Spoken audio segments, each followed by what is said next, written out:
एखाद्या राजकीय सभेमध्ये राजकीय नेते मोठ्या आवाजात म्हणतात, मोठ्या स्वरामध्ये म्हणतात की आम्ही तुम्हाला फुकटमध्ये कर्जमाफी करून देऊ, फुकटमध्ये तुम्हाला आम्ही योजना देऊ, लाडक्या बहिणीच्या अकाउंटवर एवढे एवढे पैसेसुद्धा देऊ, शेतकऱ्यांना मोफत देऊ, गहू तांदूळ सगळं मोफत देऊ. हे सगळं देत असताना लोक किती आनंदी होतात, प्रचंड आनंदी होतात. पण कधी एक प्रश्न स्वाभिमानानं स्वतःला विचारा की हे सगळं जर आपल्याला फुकटमध्ये देणार आहे तर यासाठी तो पैसा आणणार कुठून आहे.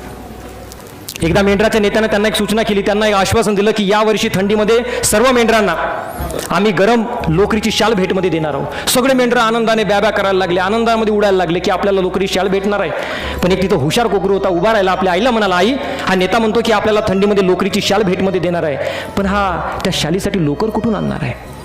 आणि जेव्हा त्या लोकांना समजलं तेव्हा ते धीर गंभीर झाले, कारण नंतर त्यांना समजलं की यांचीच चमडी उधळून ते लोकर बनून आपल्याला वाटणार आहे. आपल्याला अजूनही आपल्या लोकांपर्यंत पोहोचलं नाही. सरकारच्या योजना चुकीच्या नाही आहेत, पण ते योग्य व्यक्तींपर्यंत पोहोचतात का हे महत्त्वाचं आहे ना. नारायण सुर्वेंच्या त्या ओढी आहेत, फार सुंदर त्यांनी त्या काळात सांगून दिलं होतं, आम्ही मेंढरं यावं त्याने हकालावं आणि 5 वर्षांच्या बोलीने होतो आमच्या लिलावं, पण आमच्यात काही सुधार होत नाही.